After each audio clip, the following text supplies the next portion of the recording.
Bem-vindos novamente ao curso de Blockchain, Criptomoedas e Tecnologias Descentralizadas. Finalmente, esta aula é para mostrar o que raios é um blockchain. Então, eu sou Marcos Simplício, professor da Escola Politécnica da USP. A ideia aqui, então, os objetivos é mostrar as engrenagens internas de um blockchain, né, como é que ele funciona.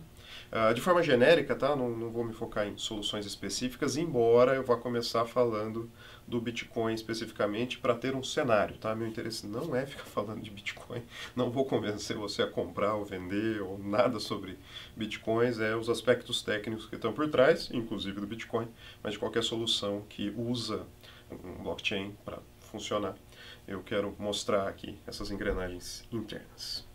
Então vamos lá, começando pelo Bitcoin. Desculpe. Eu juro, são 5 slides sobre Bitcoin, mais ou menos. Depois eu vou abstrair tudo e vou falar de eventos. Mas é legal porque num cenário específico, né, eu posso dizer os problemas de segurança correspondentes e como o blockchain resolve isso, como eu disse, né, ele tenta ordenar os dados, como é que a bendita da ordenação dos dados resolve os problemas correspondentes.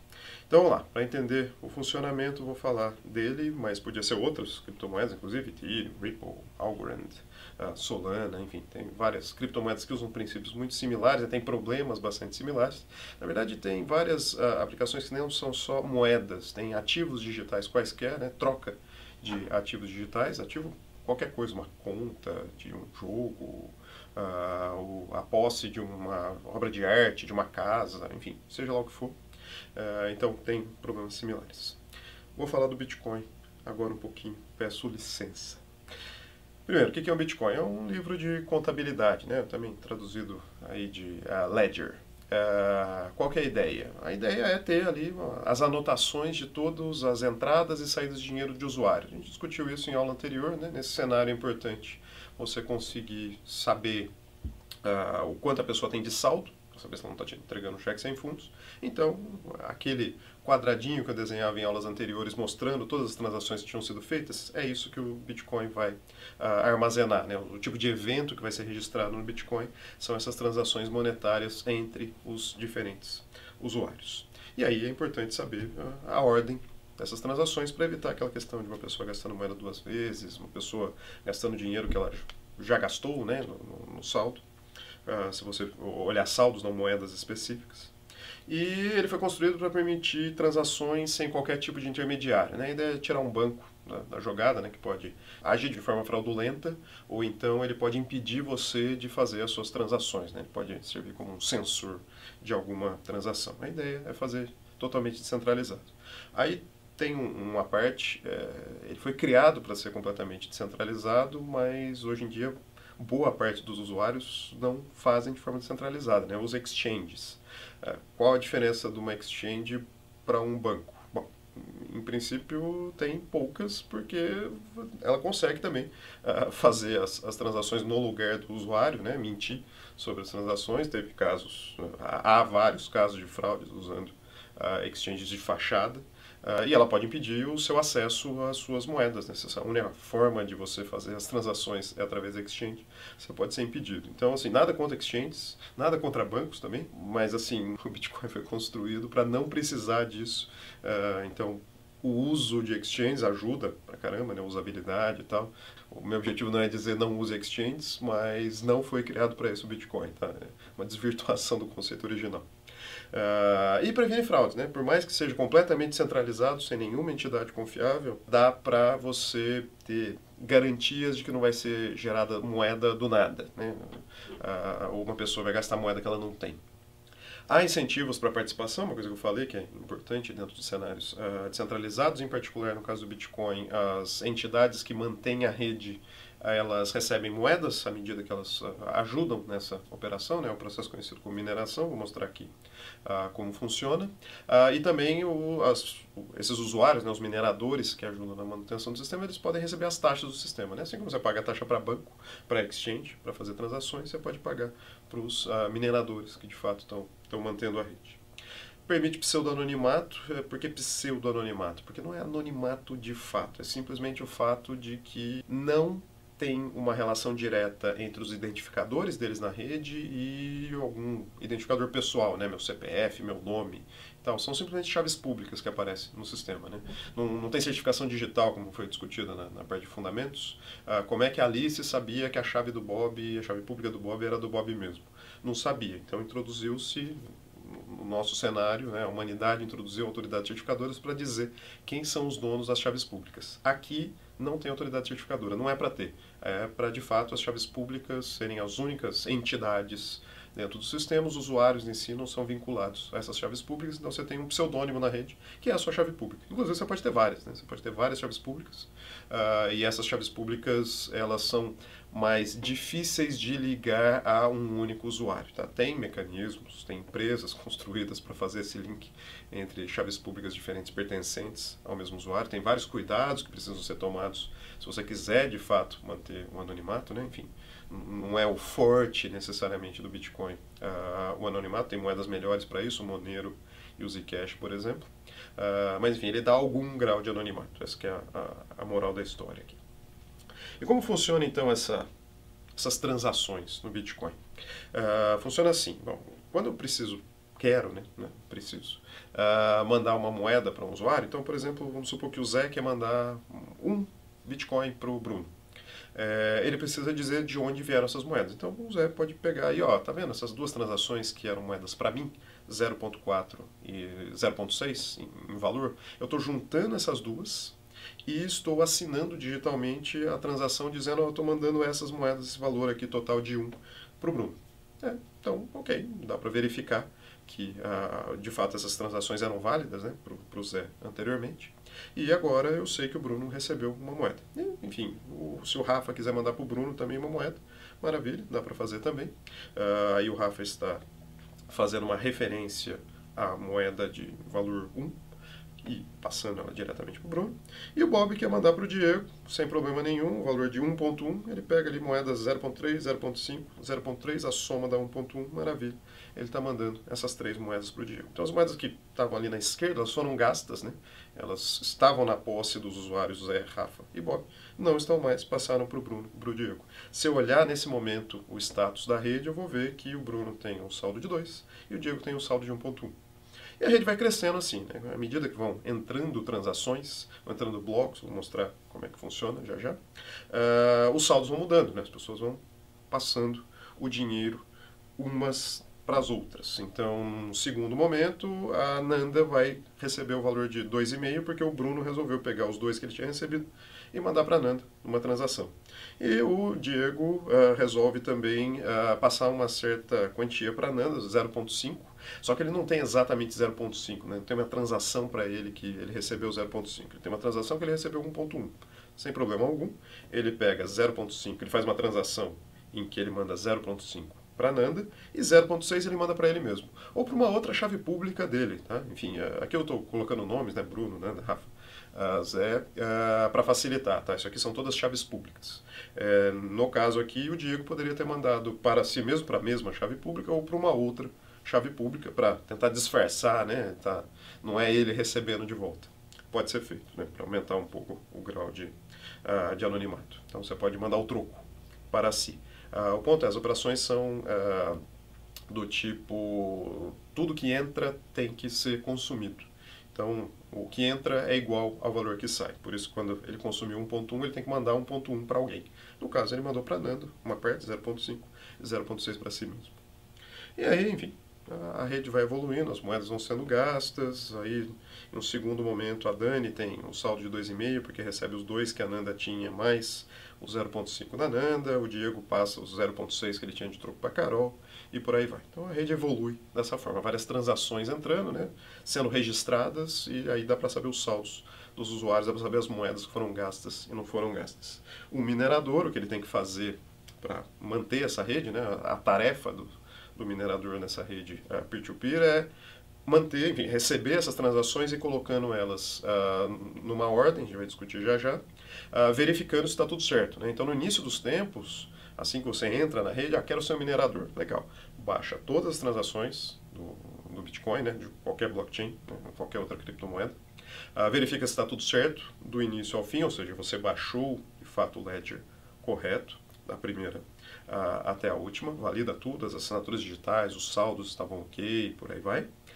E dali em diante você não precisa ficar verificando tudo de novo a partir da primeira transação. Tá? Você pode manter em memória, memória RAM, né, memória rápida para poder fazer processamento, apenas as moedas ainda não gastas. No caso aqui é só a moeda que agora é da Dani e a moeda que é da Carol. Não precisa manter um monte de histórico em memória em memória RAM, né, para fazer o processamento. Você pode guardar em disco, né, se alguém pedir o Ledger, assim como você recebeu o Ledger para alguém para fazer todas as validações, você pode querer ser um nó que também fornece esse tipo de informação, você pode guardar. Mas, estritamente para a operação do sistema, essas moedas gatas não são necessárias. Depois de um tempo, pelo menos. Né? A gente vai ver aqui que, às vezes, uma moeda gasta deixa de ser gasta. Já tem uns detalhes aqui. Mas histórico, muito antigo, você pode manter em disco, ali, storage, que não seja de grande velocidade, que você não vai usar mesmo, você não vai precisar acessar. E eu vou abstrair isso. Tá? Aqui eu coloquei alguns detalhes do Bitcoin, eu não quero ficar discutindo esses detalhes. O troco foi para quem? Não. Vamos simplificar isso. Eu vou simplesmente dizer que essa transação toda, em que o Bruno falou de onde veio as moedas que ele está passando para Nanda, é uma transação de moeda para Nanda. Então vou usar esse símbolo aí, uma seta dizendo a moeda é para Nanda. Se eu quiser dizer de onde veio, né? Não, veio do Bruno. Beleza, então eu faço a segunda anotação ali de baixo, falo, Bruno está mandando 2 moedas para Nanda. É isso que eu vou colocar assim, como notação para abstrair. Porque aí pode ser qualquer criptomoeda, não precisa ser os detalhes de como o Bitcoin funciona. E mais adiante, vai ver, pode ser qualquer coisa, qualquer evento. Que eu estou trabalhando com coisas financeiras, mas não precisa ser o caso. Legal. Colocado o cenário, vamos ver os problemas desse cenário. Né? Enfim, como um bom engenheiro, quando você tem um problema, que você chega numa solução. Né? Então, normalmente, vou usar blockchain. Tá, para quê? Para resolver algum problema. Então, vamos a um problema. Né? Nunca invertam essa relação. Quero usar blockchain. Não. Eu tenho esse problema. Será que blockchain funciona para isso? Esse é o jeito certo de pensar. Então, eu vou colocar um cenário que o blockchain funciona. É interessante usar o blockchain para resolver. Tem aqui uma rede com 6 nós mineradores, né? É uma rede distribuída, peer-to-peer. Organizei aí uma rede pequenininha, simples, e essencialmente um círculo, né? Esses 6 estão conectados dessa forma, cada nó conhece 2 outros nós da rede, então forma aí meio que um círculo. Esses são nós mineradores, eles mantêm a rede, tá? Eles vão manter a ledger, guardam tudo, fazem validação de assinatura e por aí vai. Além desses usuários, né, que mantêm de fato o sistema, tem os usuários que são usuários finais. Né? A única coisa que eles querem fazer é transação, eles não querem manter nada do sistema. Eles têm lá uma certa quantidade de criptomoedas, eles querem mandar para outra pessoa. Então, o Bruno, né, o Diego, eles podem ser simplesmente usuários que têm posse de algumas moedas e querem transacionar essas moedas. Né? Eles não precisam guardar todo a ledger em absolutamente nenhum momento. Eles precisam, sim, conhecer alguém que manda a rede, um dos nós, não precisa ser todos, um basta, e mandar as transações para eles, porque aí esses nossos mineradores conseguem fazer as validações todas e dizer se essa transação é válida ou não, registrar dentro do blockchain ou não. Qual que é o problema nesse cenário? É aquele que a gente já tinha colocado. Né? Suponha Alice, ela tem moedas e ela quer passar para outras pessoas. Eu não quero que a Alice faça sacanagens de gastar mais moedas do que ela tem. Ok? Aqui eu estou simplificando, tá? Não estou mostrando os usuários finais, mas a Alice pode ser um desses nossos mineradores ou podia ser usuários que estão mandando mensagens através da Alice como nome minerador. Só para facilitar, vou mostrar só os mineradores, então não vou ficar mostrando os usuários finais. Os mineradores têm moedas também, tá? Vou mostrar já. Eles recebem moedas como parte do processo de mineração, eles podem fazer transações, nada impede. Então vou usar assim. Então vamos lá. O que aconteceu? No instante T0, a Alice gerou uma moeda para o Bob. Tá? Fazer um pagamento aqui para um produto, um serviço que o Bob vai entregar. E aí a Alice deveria fazer um broadcast para a rede, né? Mandar para todo mundo essa transação, mas ela decidiu fazer uma coisa não muito correta. Ela manda para o Bob, então, ali por cima da rede, né? Pelos nós que estão marcados em amarelo. Então ela criou a moeda, essa transação no instante T0. Ela manda para o Bob, chega um pouquinho depois, né, tem a latência da rede, 1 segundo depois chega naquele primeiro nó, legal, válida a transação, a Alice tem ali saldo, essa moeda é do Bob, se o Bob quiser depois passar essa moeda para mim, eu aceito, porque a moeda agora é do Bob, não é mais da Alice. Aí passa para o outro nó ali, o mais no alto, ele, legal, moeda do Bob. E finalmente chega no Bob no instante T0 mais 3, né? Considerando toda a latência da rede, o Bob olha, não, legal, a Alice está me mandando a moeda, vou mandar o produto para ela, tudo certo, transação concretizada. Acontece que enquanto está acontecendo essas transações ali em cima, né, alguns nós que estão marcados em amarelo descobrem que a moeda é do Bob, a Alice mandou também a mesma moeda para Carol. Ela não tem saldo, ela está usando 2 vezes o mesmo saldo. E ela mandou por outra região da rede. Então aquele nó ali de baixo aprende que a moeda então é da Carol. E é uma rede mais rápida. Estava demorando 1 segundo entre os nós ali na rede de cima. A rede de baixo é rapidinha, meio segundo já dá. Então assim que chegou no primeiro nó amarelo, foi para Carol, né, ou foi uma mensagem de que a moeda é para Carol, chegou naquele nó ali, no instante T0 mais 1.5, a moeda é da Carol, legal. E esse nó, ele faz um broadcast, avisa todo mundo, no caso é a própria Carol, e a Carol no instante T0 mais 2 descobre que a moeda é dela, e manda o produto. Perceba, inclusive, que a Carol descobriu que a moeda era dela antes do Bob. É possível que a Carol entregue o produto antes do Bob, né, nesse cenário, por mais que a moeda tenha sido gerada antes para o Bob, né, aqui. E, bom, a pergunta nesse cenário é: quem que é o dono legítimo da moeda? Não é a Alice. Né? A Alice gastou 2 vezes, inclusive, a moeda. Ela não poderia ter feito isso. Mas a gente não pode deixar a Alice gastar 2 vezes. Né? Ou a moeda é do Bob ou é da Carol. Eles não podem gerar dinheiro simplesmente da cabeça dela. Isso não pode ser permitido numa rede, senão vira festa. Né? Eu acabo de dizer aqui que eu tenho 1 milhão de moedas da rede e qualquer outra pessoa pode gerar as moedas dela, né? Viram inflação infinita, mas não valem nada nesse cenário. Então, a pergunta é de quem que é a moeda, do Bob e da Carol, porque o Bob vai avisar a Carol que a moeda é dele. Foi feito um broadcast, no instante T0 mais 4 ali, o Bob avisou, Carol, a Alice me mandou uma moeda. A Carol vai olhar e, não, essa moeda é minha. E a Carol vai avisar o Bob que a moeda é dela. Mas o Bob vai falar, não, a Alice não tinha esse saldo, essa moeda é minha, ela já me pagou, eu já inclusive entreguei o produto. Então a gente tem que resolver esse impasse aí de quem que é a moeda. E tem vários critérios que podem ser utilizados. Tem alguns aqui em favor da Carol e do Bob, tentei ser equilibrado. Algumas pessoas podem dizer, não, a moeda é do Bob, porque afinal de contas a transação foi gerada primeiro para o Bob. Então, assim, no tempo global da rede, o Bob recebeu a primeira moeda. Enfim, desculpa, Carol, mas a moeda não pode ser sua. Um outro contra-argumento em favor da Carol é, não, mas a Carol recebeu a moeda antes.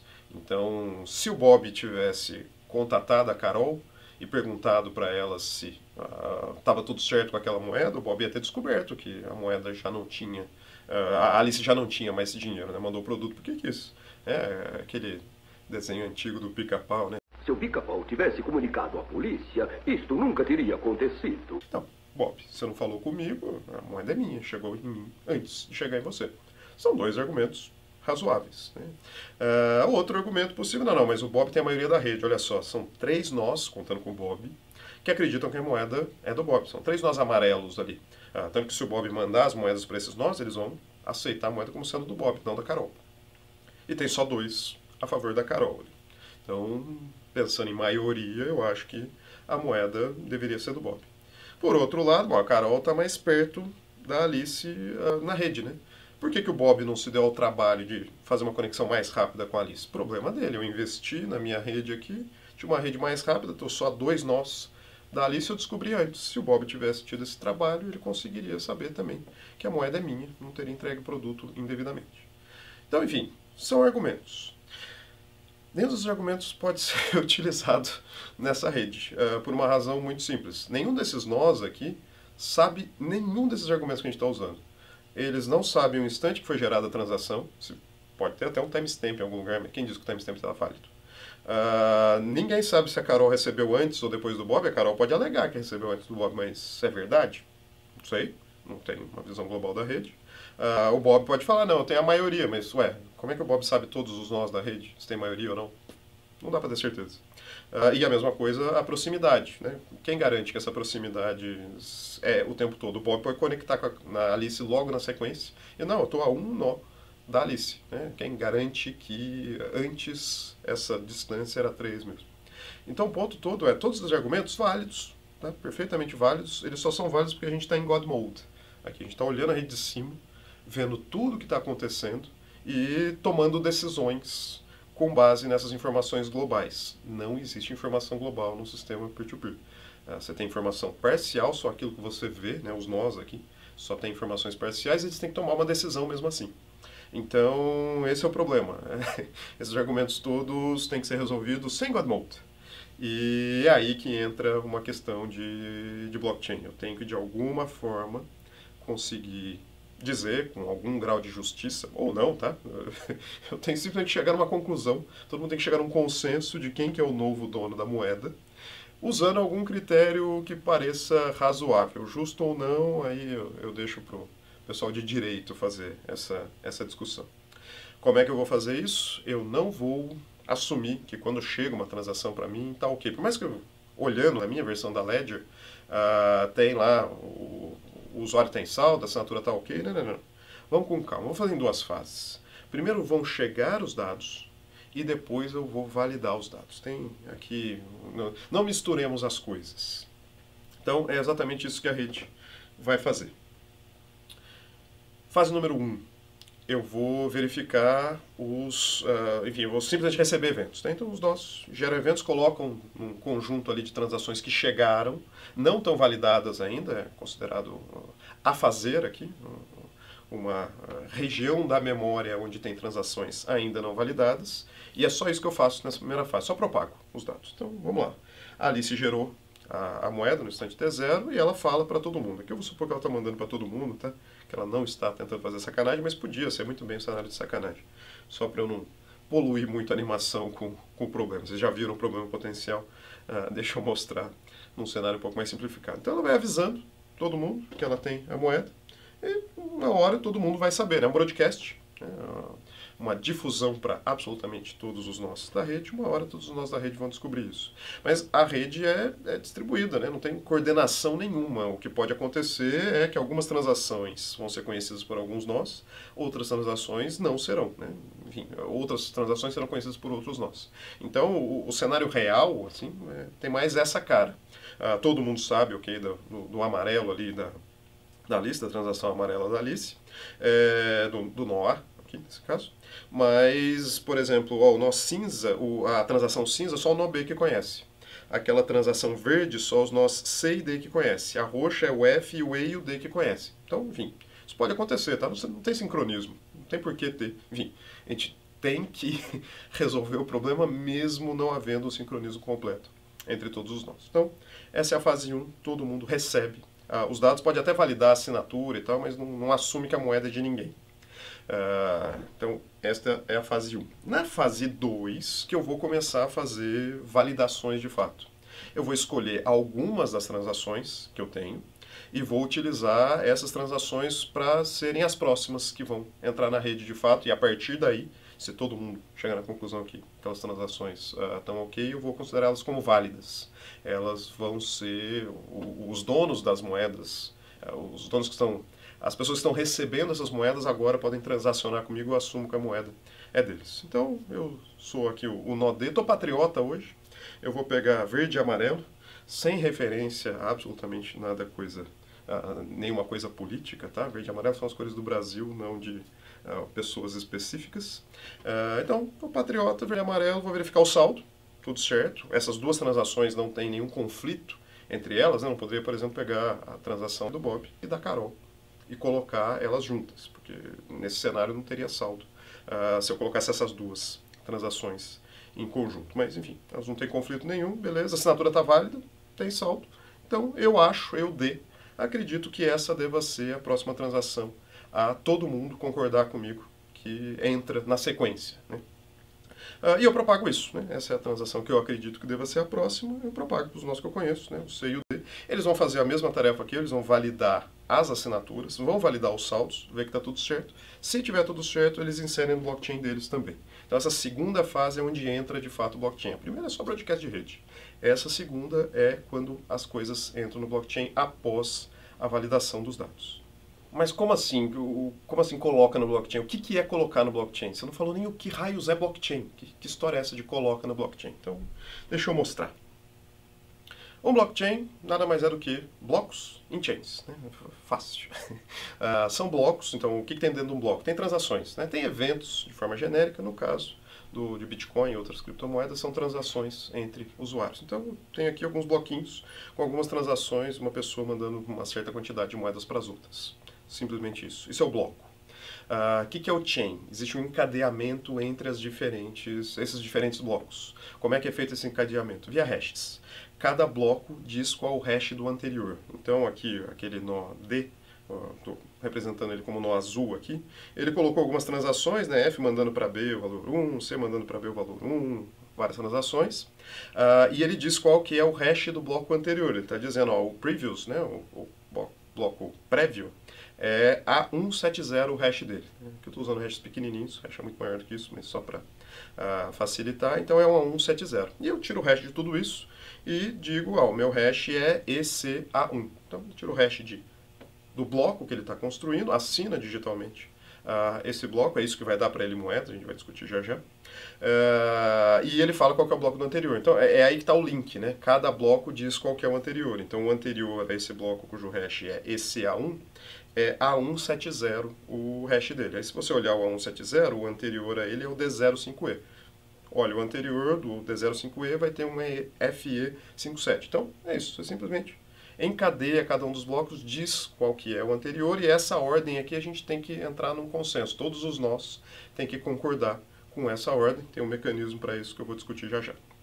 Então, nada mais é isso que um blockchain, são bloquinhos que contam uma história, contam uma sequência das coisas que aconteceram. Inclusive, se vocês olharem aqui, esse blockchain conta uma história mesmo. Vocês gostam de hexadecimais, formar frases com essa hexadecimais? Tem ali, ó, antes eu fui numa fest, né, no primeiro bloco, aí eu tomei uma dose, aí no segundo bloco eu fiquei alto, e no terceiro bloco eu caí. Então, é uma história, né, super normal de acontecer, infelizmente, né? Quem nunca? E tem esse encadeamento das coisas, né? Conta a historinha na sequência que as coisas acontecem.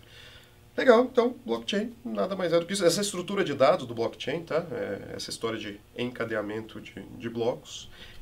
Tá, mas peraí, por que diabos os nós aceitaram essa versão do azul? Assim, na verdade, não tem um bom motivo para isso, né? O azul achou algumas transações válidas e disse quais eram, né? Enfim, falou, essa aqui deve ser o próximo. Por que eu deveria concordar com ele?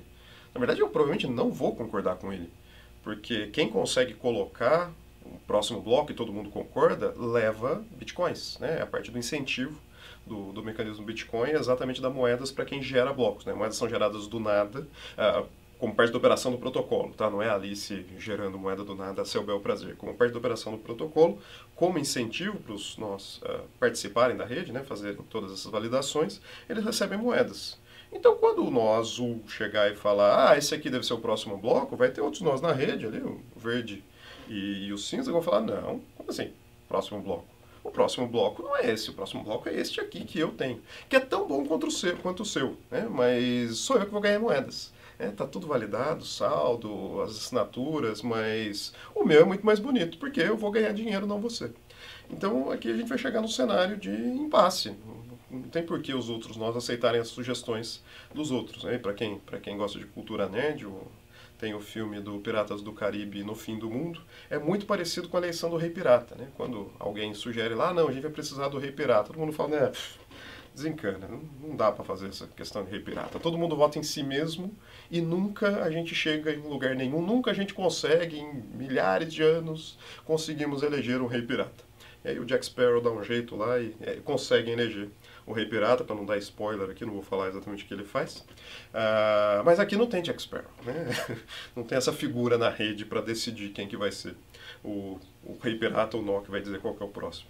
Enfim, para quem gosta não só cultura nerd, mas uma coisa mais do lado matemático, o John Nash, que é um matemático norte-americano, ele enunciou o princípio do equilíbrio de Nash, em que ele fala exatamente da mesma coisa, né? Se todo mundo tenta exatamente o mesmo objetivo, ninguém vai conseguir absolutamente nada com isso, né? Quem não conhece a história, tem um outro filme, é Uma Mente Brilhante, assistam, é bem interessante, que discute exatamente essa questão, né, de como você chega no equilíbrio, uma situação que todos ganham, sendo que todo mundo está competindo entre si, está todo mundo competindo para a mesma coisa, teremos um problema.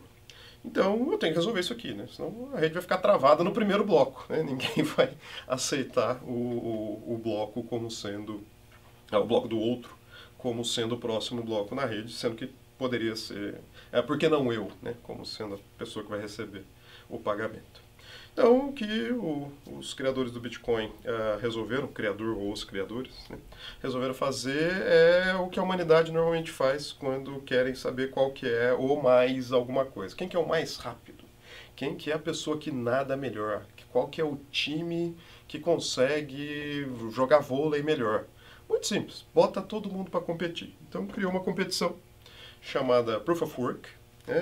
Não criou, na verdade, aproveitou o mecanismo, ele já existia anteriormente, era para evitar spam, mas ele usou o mesmo princípio que todo mundo que quiser falar qual que é o próximo bloco vai ter que ter um trabalhinho aqui, né? Tem que provar que teve um trabalho para construir aquele bloco. E é isso que é a mineração em si, esse trabalho, esse investimento de recursos computacionais. Então a gente vai fazer assim, o hash que vai ter o bloco, ele não pode ser qualquer hash, né? Não bota qualquer coisa aí, um hash ali e avisa as outras pessoas, né? É um hash especial, ele tem que ser menor do que um certo valor. Então, por exemplo, para simplificar aqui, ele vai ter que começar com 32 bits zeros. Necessariamente, se você conseguir um bloco com 32 bits zeros no início, o hash dele, tá valendo. Aí você, mas eu queria pôr essas transações aqui, como é que eu faço? Porque essas transações, quando eu tiro o hash delas, dá um valor. Aí não, você pode colocar um número aleatório ali, que é chamado de nonce. Não vou ser pedante sobre, o nome devia ser nonce ou simplesmente outra coisa. É chamado de nonce, mas entenda como um número aleatório, pode se repetir, tá? Entre diferentes blocos. O nome nonce é normalmente reservado para um número que não pode ser repetido. Pode repetir entre diferentes blocos. Então, tem quem diga que não devia ser um nonce o nome aqui, mas que se dane. É um número aleatório e você coloca ele junto do bloco, né? Aí você fica variando esse número, porque se você quer essas transações específicas, não tem problema, você mantém elas, troca esse número, o hash vai mudar, né? Trocou um bit que seja da entrada, você já tem uma mudança no hash. Faz isso várias vezes até achar um hash que satisfaça essa propriedade aqui de começar com 32 bits zero.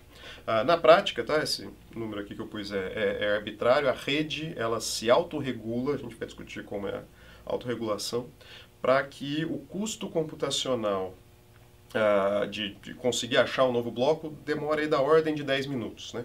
É meio que probabilístico, não vai ser sempre 10 minutos, mas em média, você pega um grande número de blocos, daí da ordem de 10 minutos para todos os mineradores operando aí em paralelo conseguirem gerar o próximo bloco. Então, bora botar esse povo para competir. Deixa eu colocar dois nós aqui, vou fazer um cenário mais simplificado ainda. Hashes de 2 dígitos, tá? Só para não ter que ficar escrevendo muito no slide. Então, os dois nós, eles vão escolher aí as transações que eles querem. Coloquei o nó azul e o nó verde. Eles escolhem alguns conjuntos de transação. Então, o azul ali escolheu a transação amarela e a transação roxa, da Carol. E o nó verde, ali amigo do Bob, ele escolheu a transação a verde e a cinza. Supor que nesse cenário é a do Bob. Né? Então, é legal criar essa competição, porque o cara que ganhar, ele vai dar a moeda para alguém, ou para Carol ou para o Bob naquele nosso cenário de Alice tentando fazer o gasto 2 vezes da moeda. Né? Ela não vai conseguir, só vai chegar para um dos usuários, só esse usuário deveria entregar o produto correspondente que Alice comprou. Então vamos lá, os dois começam mais ou menos ao mesmo tempo, cada um deles escolhe um nonce, né? Enfim, no caso aqui os dois escolheram um valor 0, calcularam o hash, deu diferente inclusive porque as transações são distintas. Né? Então no caso do azul, vamos supor que deu 88, no caso do verde deu 29. Então nenhum dos dois conseguiu um valor de hash menor do que 20. Vamos testar um outro nonce. Aí, o azul ele usa uma estratégia de ir exponencialmente, 1, 2, 4, 8, 16. O verde resolve uma estratégia de ir de 1000 em 1000. Não tem uma estratégia melhor que a outra. Tá? Para uma boa função de hash, é meio que aleatório isso. Qualquer estratégia que você adotar vai ter essencialmente o mesmo efeito. Mas o azul é mais sortudo. No instante tn mais 1, hein? Logo depois da primeira tentativa, ele consegue 17. O hash, opa! Consegui, menor do que 20. Vou começar a avisar a rede que eu consegui ganhar a disputa. Tá? Então ele vai começar a propagar, vou mostrar naquele grafo lá de dos nós, como é que é feita a propagação. Enquanto isso, o verde se deu mal, deu 54, ele continua testando, né, continua usando o poder computacional dele na tentativa de achar um hash cujo valor seja menor do que 20. E aí, então, as coisas vão acontecendo, né, no instante mais 2, mais 3, mais 4, mais 5, lá no instante mais 5, o verde consegue, né, o valor 12, menor até do que o valor 17, ele ganha o desafio também, mas ser menor ou não faz a menor diferença, vou mostrar. Enquanto isso, o azul já avisou uma galera, né, que ele tinha ganhado, né, que ele conseguiu primeiro achar um valor de hash que satisfaz a restrição do sistema. Então vamos ver isso na rede, o que vai acontecer.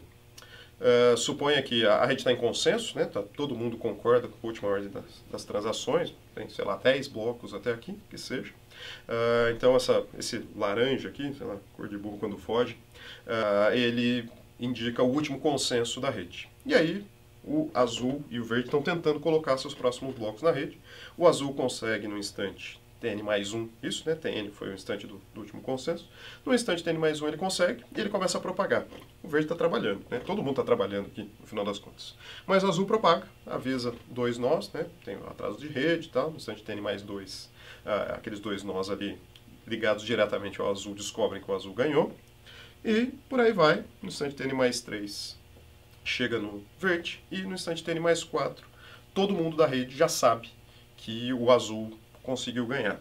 E aí o verde, enfim, ele ia conseguir no Tn mais 5, mas ele vai falar para quem que ele ganhou, né? O azul já ganhou antes dele, então não tem muito o que fazer. A rede, nesse meu cenário aqui, acaba entrando em consenso. E aí todas as transações que o verde estava tentando colocar, né, no bloco dele, volta para o conjunto de não validadas, tá? Elas não entram no blockchain. Enfim, quem entraram foram as transações que o azul conseguiu colocar dentro do blockchain. Inclusive, se o azul colocou aqui a moeda da Carol como sendo a moeda da Alice sendo enviada para a Carol como sendo a transação válida, a partir do momento que foi cancelada essa transação que o Bob estava tentando colocar como ele sendo dono da moeda, a moeda vai para a Carol. Tá?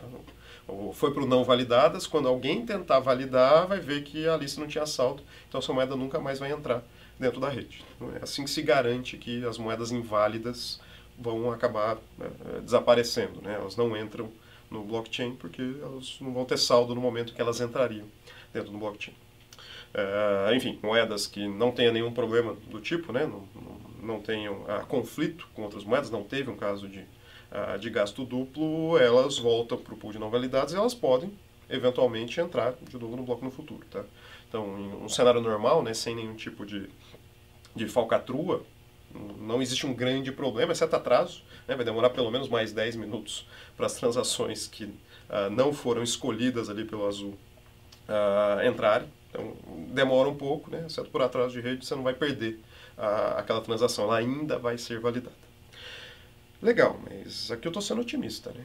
O problema aqui é legal, se o verde demorar tanto assim, de fato a rede entra em consenso, mas quem disse que o verde não pode ter sorte parecida com o azul? Pode ter um cenário diferente, tá? Pode ter um cenário em que o azul consegue no instante Tn mais 1 fazer a mineração, né? Ele chega naquele hash com a propriedade necessária e logo depois, no instante Tn mais 2, quando está sendo feita a propagação aí do bloco azul, enquanto ainda não é a rede toda que sabe da existência desse bloco azul, o verde descobre também. Consegui aqui meu 12, né, e vou avisar a rede que eu ganhei. Ele nem sabe, inclusive, que o azul ganhou, tá? Nesse momento. No instante Tn mais 2, essa informação ainda não chegou nele. Ele acha que ele ganhou mesmo, honestamente. Ele acha que ele conseguiu o seu primeiro. Tá? Enfim, a gente só sabe porque a gente está em God Mode, ninguém aqui na rede sabe disso.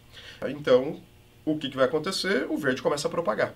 Né? Então, ele propaga para o nó aqui na esquerda, que aceita, e ele propaga para o nó de cima também. O nó da esquerda aceita porque ele tinha uma cadeia que vinha até esse alaranjado. Acontece que essa cadeia aqui tinha, sei lá, 10 blocos. Quando chegou uma cadeia maior, né, um bloco adicional, 11, esse cara aceitou. Só que essa regra da cadeia mais longa é os nós só aceitam cadeias estritamente maiores do que aquelas que ele já tem. Então, quando o verde tenta falar para o nó ali de cima, olha, consegui, ele, não, mas a sua cadeia tem tamanho 11. Se eu adicionar esse bloco em cima do laranja, vai ter tamanho 11. Eu já tenho uma cadeia de tamanho 11 que eu adicionei um azul aqui, então, desculpa, vou ignorar isso que você colocou. Né? Então, essa regra da cadeia mais longa, ela evita que as pessoas ficam, sei lá, reescrevendo coisas no passado. Não, se é mais longa, eu reescrevo. Se não é mais longa, desculpa, eu vou simplesmente ignorar esse seu bloco. Então, ele só conseguiu convencer um bloco, né? Chegou atrasado na festa, ele só conseguiu convencer um nó desse novo bloco que ele acabou de gerar. Temos um dissenso na rede. Putz, eu fico toda hora trazendo problema, né? Primeiro, tentei fazer de uma tacada só, falei que não dá, vamos ter que fazer em 2 fases. Aí mostrei como fazer em 2 fases, adicionando blockchain. Vai funcionar, mas eu falei, putz, não vai funcionar porque os nós, eles não vão entrar num acordo, né? Todo mundo quer dizer qual que é o próximo bloco, então eu inventei uma corrida para todo mundo chegar no consenso. Fiz a bendita da corrida e não cheguei no consenso ainda. Vocês vão achar já que eu estou levando vocês a lugar nenhum. Mas eu trouxe vocês aonde eu queria. Enfim, onde o blockchain quer. Não precisa fazer nada, deixa rolar. Ah, mas a rede está em dissenso. Relaxa. Deixa todo mundo continuar trabalhando, cada um na sua versão. Deixa os azuis trabalharem em cima do bloco azul, ali, né, o último bloco sendo o bloco azul, e os verdes trabalham em cima do bloco verde. Não tem problema. O que vai acontecer é que, à medida que você trabalha em cima daquele bloco, você eventualmente cresce aquela cadeia e convence outros que aquela cadeia que foi gerada é a mais longa e pronto. A rede naturalmente vai atingir consensos daqui a um tempinho. Então o que vai acontecer é 4 nós trabalhando no azul, 2 nós trabalhando no verde. Vamos supor que o nó aqui de baixo, que está trabalhando na versão verde, é o nó cinza. E ele é um nó rápido. Ele conseguiu no instante TN mais 4, pouquinho depois que ele recebeu o bloco verde, ele já conseguiu ganhar o desafio. Né? Pode acontecer. Não é probabilístico, de novo. Pode acontecer a qualquer momento. E aí agora ele tem uma cadeia de tamanho 12. Né? Então suponha que o laranja ali tinha tamanho 10, mais um do verde, mais um do cinza. Tamanho 12, o que ele vai fazer é avisar todo mundo, ó, ganhei. E então, no instante TN mais 5, ele avisa os nossos vizinhos dele, se propaga para outros nossos vizinhos no TN mais 6 e chega no TN mais 7, no nó azul. O que acontece? Todo mundo que achava que a versão correta era o azul, deixa de acreditar na versão azul e pula para a versão agora cinza. Então, aqueles blocos azuis ali, aquela cadeia azul ali, ela é abortada, né? Ninguém conseguiu ganhar a corrida do consenso para reforçar essa cadeia azul. Então, uma coisa que talvez seja um pouco chocante para algumas pessoas, o blockchain mudou. Tá? Tinha uma galera que achava que o blockchain era azul e agora o blockchain virou cinza. Como assim? O blockchain não é imutável? Não, a cauda não tem nada de imutável. A cauda pode acontecer, enfim, demora um tempinho ali para o consenso ser estabelecido e pode acontecer de mudar. Não tem absolutamente nenhum problema. Tanto que é recomendado você esperar da ordem, no caso do Bitcoin especificamente, é recomendado você esperar alguns blocos depois que o seu entrar no blockchain, né? Para você ter certeza que ele não vai ser sobrescrito por uma outra relação de consenso. Assim, heuristicamente, o que se diz é espera pelo menos 40 minutos. Assim, já teve casos empíricos em que, depois do último consenso, teve duas ramificações, né, em que tinha 2 blocos em cada uma delas. Né? Então, por exemplo, o azul tem mais um bloquinho, e ali já tem 2 blocos embaixo, né, o verde e o cinza, então tinha uma situação em que tinha 2 blocos em cima, 2 blocos embaixo. A rede não estava em consenso. Alguns achavam que a versão derivada do azul era correta e alguns achavam que a versão derivada do verde era correta. 3 blocos parece que é extremamente raro, parece que já aconteceu, mas extremamente raro. Nunca aconteceu 4 blocos. Empiricamente, desde a criação do Bitcoin. Eu não sou especialista em Bitcoin, tá? Estou colocando aqui o que me parece, que eu ouvi, nunca chegou a 4. Então, bom, heuristicamente, né, enfim, com algum grau de confiança, se eu esperar 4 blocos à frente, né, o meu entrou mais 4 na sequência. Tá tudo certo, não deve ser sobrescrito posteriormente. O ideal, né, margem de confiança, né, também conhecido na engenharia como coeficiente de cagaço, é melhor você esperar um pouquinho mais. Por exemplo, bota uma margem de confiança de 50%. 4 mais 2, 6 blocos. Então, 6 blocos é bem razoável. Tem quem fale de 8, até dobra, né? Margem de confiança de 100%. Mas o mínimo 4 blocos, o que se traduz dentro do Bitcoin para 40 minutos. O que não é muito agradável para alguns potenciais usos de moeda, tá? Você quer comprar um cafezinho, você paga lá o valor do café em Bitcoins, e o certo seria o vendedor esperar 40 minutos para conseguir, para poder te entregar com confiança o cafezinho. Então, o cafezinho provavelmente vai esfriar. Vão esperar 40 minutos para tirar o seu cafezinho.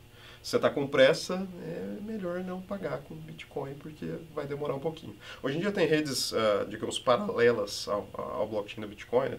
Uma rede chamada Lightning, por exemplo, que ajuda a resolver esse tipo de problema. Tá? Dá para fazer pagamentos mais rápidos usando redes, gambiarras construídas ao lado do blockchain do Bitcoin. Mas enfim, é só para dar um exemplo das como as coisas podem acontecer. De novo, não quero discutir Bitcoin aqui, eu quero discutir blockchain. Num blockchain, essas coisas podem acontecer por um tempo. A cauda pode sim ser sobrescrita, dependendo da solução, mais ou menos. Tá? A regra da cadeia mais longa, que é usada no Bitcoin, ela leva a esse efeito. O finzinho da cadeia pode ser sobrescrito. Então, enfim, isso acontece, mas chegamos a um consenso. Então, naturalmente, o consenso é atingido, não precisa de mais nenhuma solução mirabolante para conseguir fazer resolver aquele problema que eu tinha, né, de gasto duplo de uma moeda, né, de duplicação de transações. Tudo muito bem, exceto para o nó azul, né? Porque afinal de contas o nó azul, se você for pensar bem, ele deve estar pé da vida nesse momento. Suponha que o nó azul seja a Carol.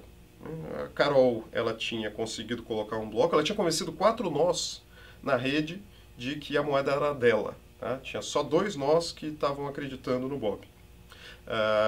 Então, ela tinha recebido a moeda dela, ela tinha recebido o valor da mineração correspondente, né, porque ela tinha colocado o próximo bloco, isso gerou moedas para ela.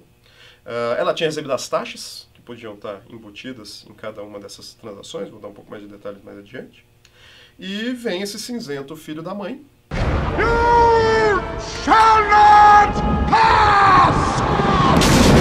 E zoa todo o barraco, arranca tudo dela. Ela não vai ter mais a moeda, porque a moeda foi para o Bob, né, na versão da cadeia verde.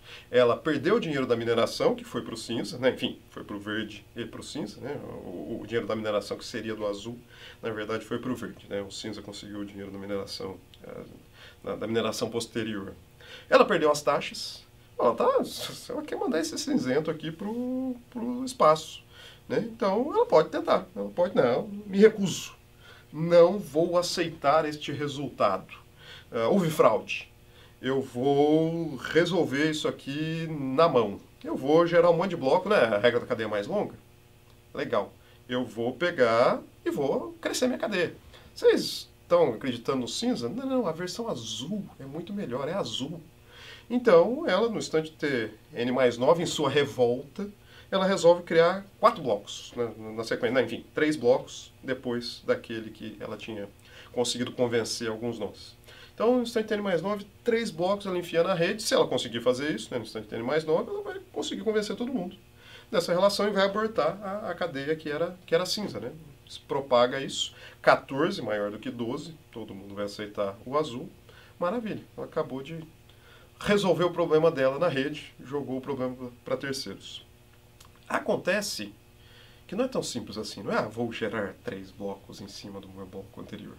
É Proof of Work, existe um trabalho, existe um custo computacional para construir isso.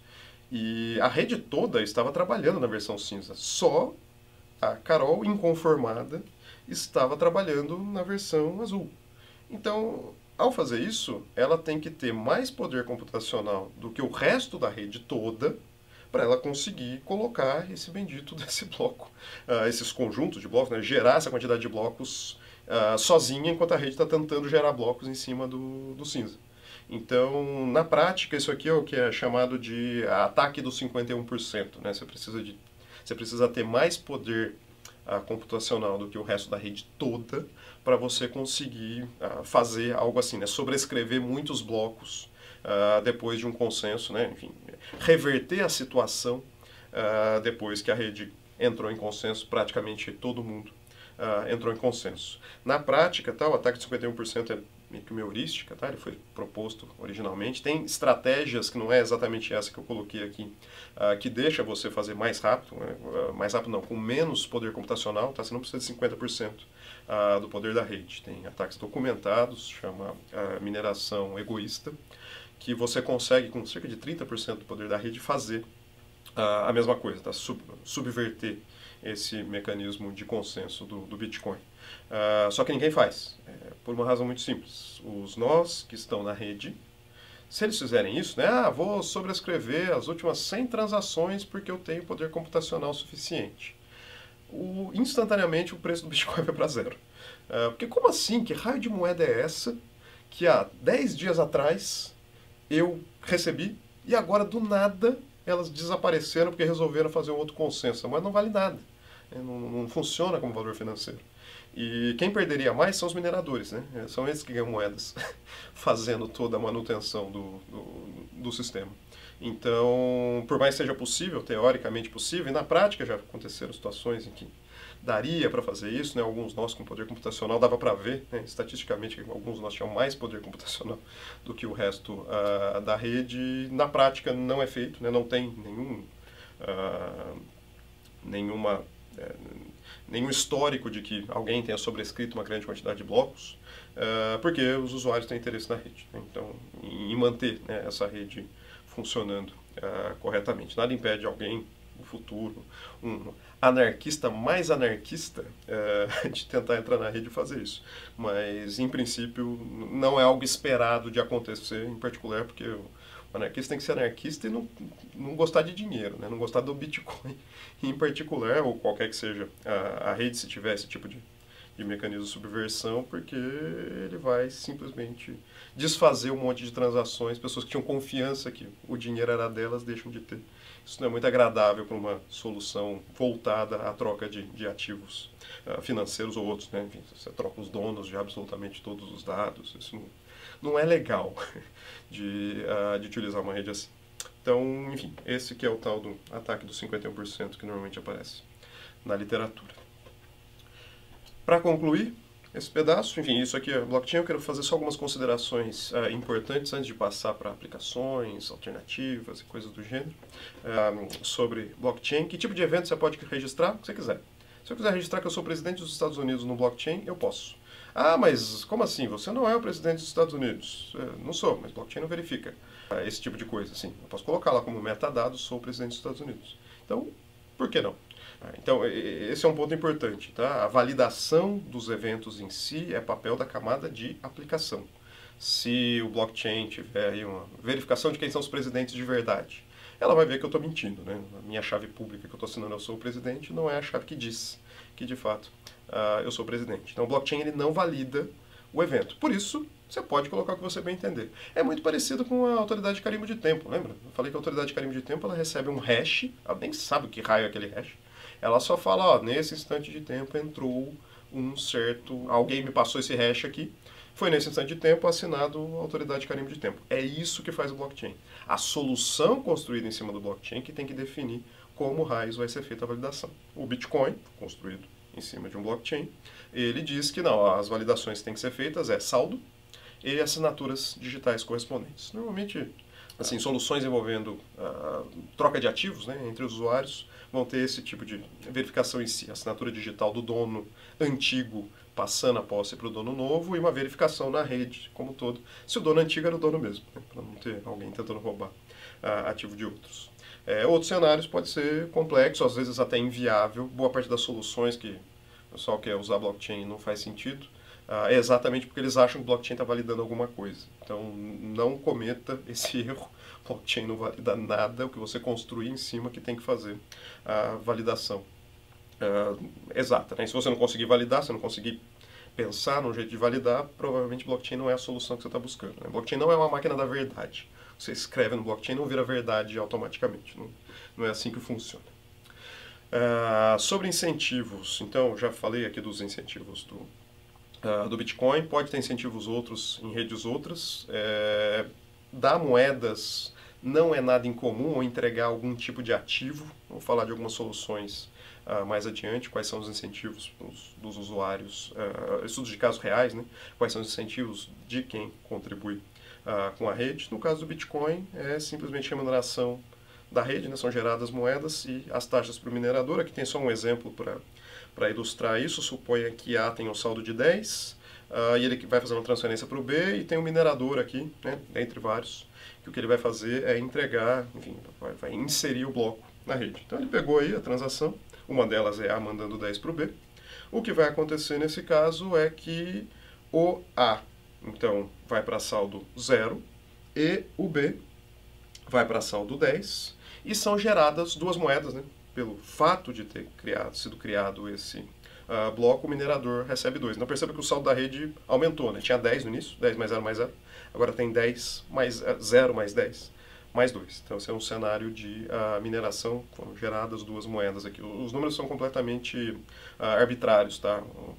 No momento que você estiver assistindo esse vídeo, provavelmente é mais do que 2 o número de bitcoins que é entregue para cada um dos mineradores. Então essa é uma possibilidade. O minerador tem incentivo porque ele ganha moedas geradas pela rede no momento que ele criou o bloco.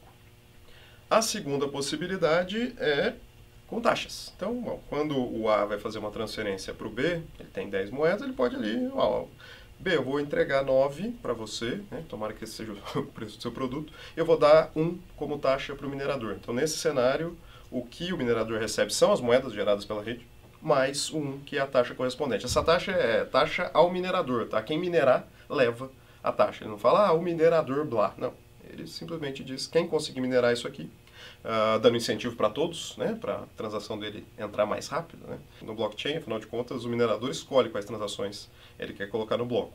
Muito comumente, ele vai dar preferência àquelas que têm taxas de transação maiores. Ao fazer isso aqui, então, você está aumentando as chances do seu bloco entrar mais rápido, o minerador fica feliz, você fica feliz pela velocidade extra e pronto. O que eu tenho ainda é o saldo de 12, tá? O saldo é só das moedas geradas na rede, o aumento de saldo com as moedas geradas na rede, só que o minerador ele recebe da rede e recebe as taxas correspondentes. É exatamente por isso que todo mundo quer, né? A mineração é custoso, computacionalmente, em termos de gasto de energia, é extremamente custoso hoje, Bitcoin em particular. O benefício é exatamente conseguir essas moedas, né? Esse é o incentivo para alguém entrar nessa. E, bom, em sendo extremamente custoso, não é exatamente os usuários finais que vão conseguir fazer essa parte da mineração. Tá? No início do Bitcoin era, um desktop normal conseguia fazer mineração de Bitcoins, hoje em dia são grupos especializados, alguns inclusive que não conseguem fazer mineração a contento, gastam tanta energia que eles vão à falência pela conta de energia. Tá? Tem alguns que falam que são mineradores, não são nada, é tudo fachada, né? E é golpe, mas alguns de verdade que estavam tentando minerar, eles viraram depois vendedor de hardware de mineração, porque eles tiveram dificuldade de pagar a conta de energia por não ter feito, não ter conseguido minerar. Né? Só um usuário, né? Um conjunto de usuários que seja, se são formados consórcios entre usuários, mas é só uma chave pública que leva as moedas geradas pela rede e as taxas. O resto tudo desperdiçou dinheiro, né? Desperdiçou tempo, desperdiçou dinheiro em energia e não conseguiu receber os dados correspondentes. A gente vai discutir isso um pouco mais adiante, essa questão de gasto de energia em soluções baseadas em Proof of Work, né? A principal é o Bitcoin, mas não é exatamente a única. E quais mecanismos de consenso você pode usar? Tem mais de um na literatura, tá? O blockchain do Bitcoin foi para o lado de Proof of Work. Tem muitas críticas potenciais ao Proof of Work, em particular o consumo de energia que ele tem. Na verdade, a crítica até é anterior, né? Os criadores do Bitcoin, eles usaram um mecanismo que foi feito para combater spam, que é o Hashcash. Então a ideia é não vão querer fazer um monte de envio de spam, porque dá muito trabalho computacional, né? O cara vai ter que calcular um monte de hashes e afins, e colocaram isso como processo obrigatório dentro do sistema, né? Dentro do blockchain do Bitcoin. Então, o Proof of Work, em princípio, era algo que foi criado, né? Concebido originalmente para algo que as pessoas não vão querer fazer ele foi colocado como todo mundo tem que fazer. Então, enfim, não sei se foi a melhor solução do ponto de vista técnico. Há críticas técnicas potenciais.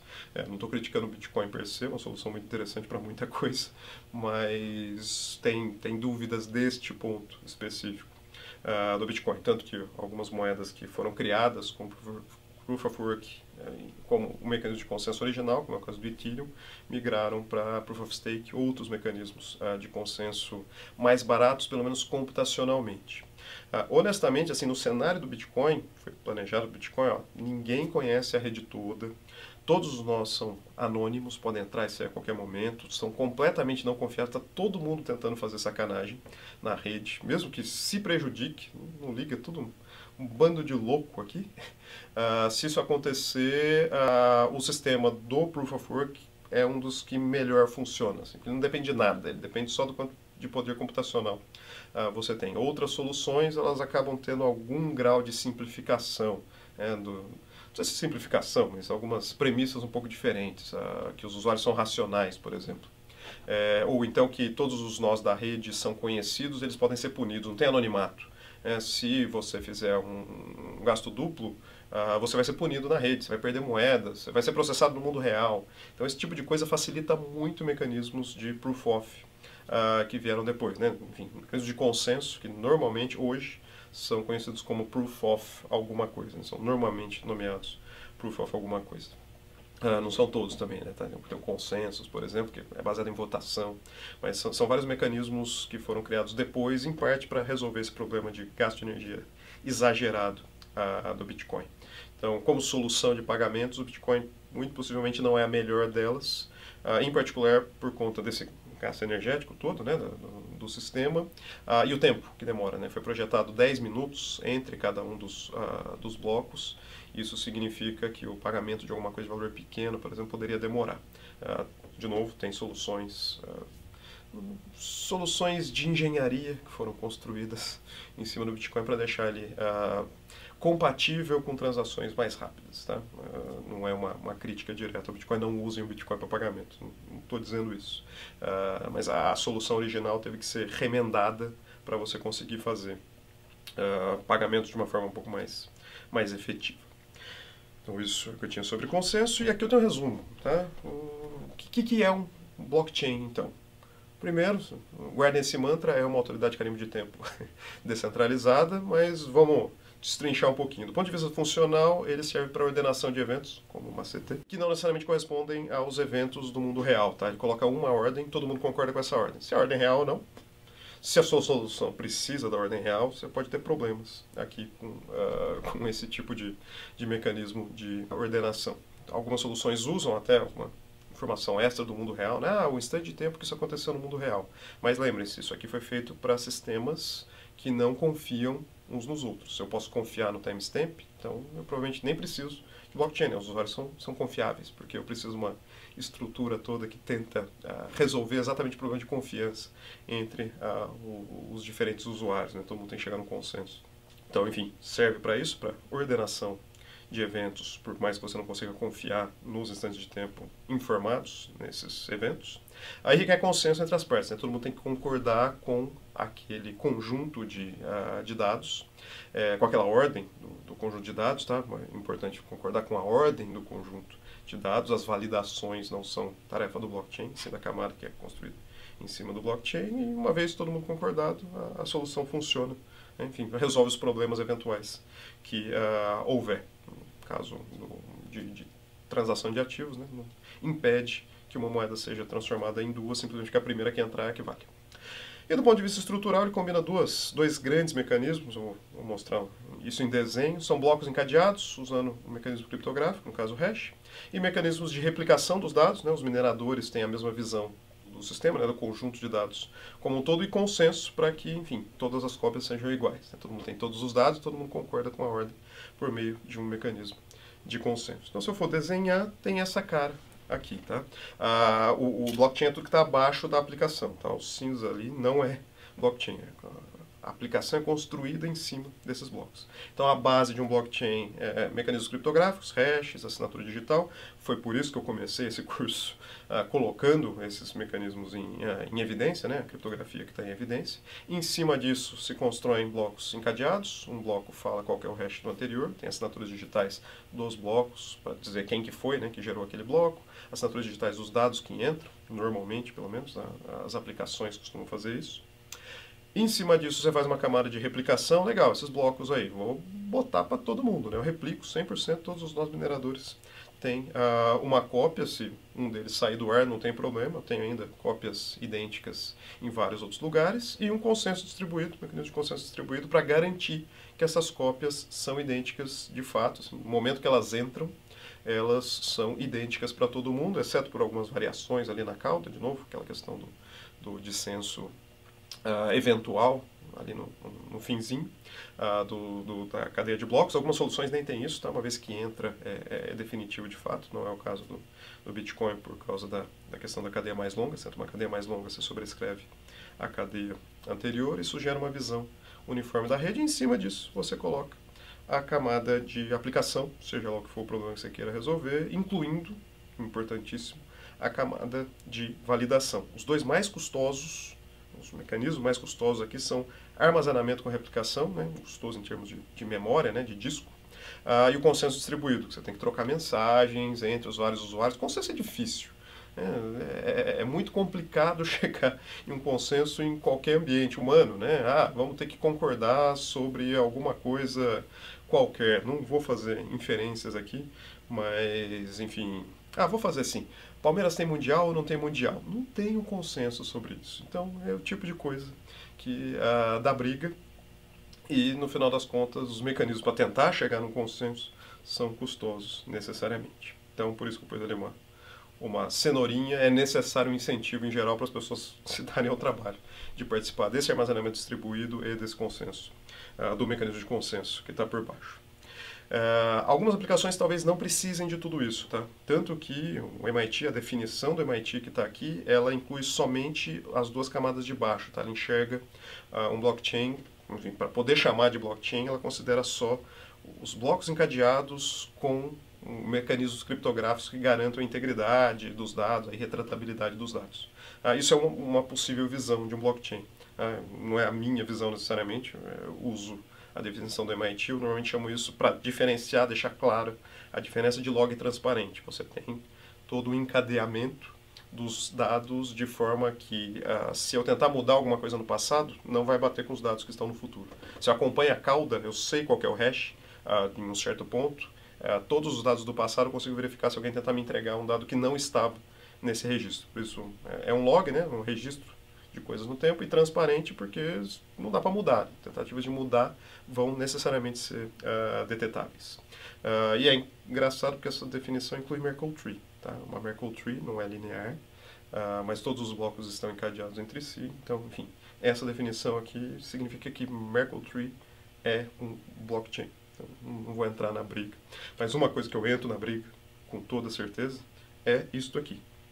Quando alguém tenta falar que um blockchain vai resolver todos os problemas de camada de aplicação. Talvez ele consiga, mas precisa de uma camada adicional, que é a camada de fadas, duendes, unicórnios, Papai Noel.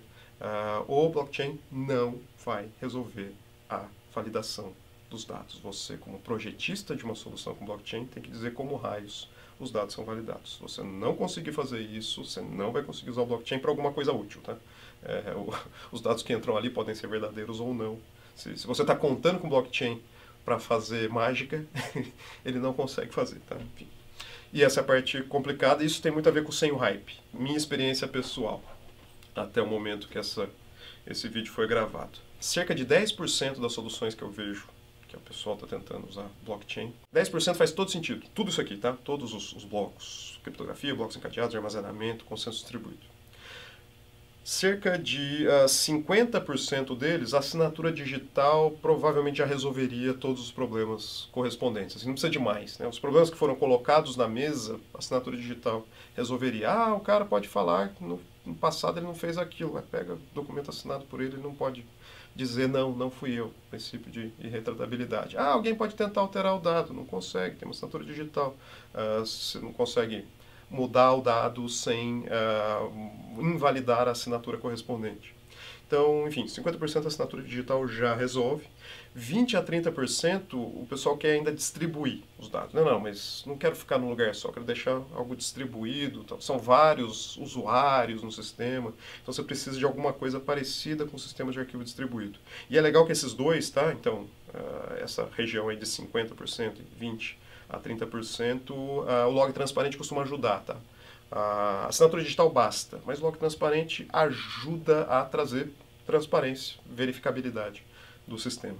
E 10 a 20% é mágica mesmo. Tá? Eu vou colocar alguns exemplos aqui que o que a pessoa queria era contratar o Harry Potter, o Gandalf, Merlin, para resolver o problema, porque o blockchain, honestamente, não resolveria.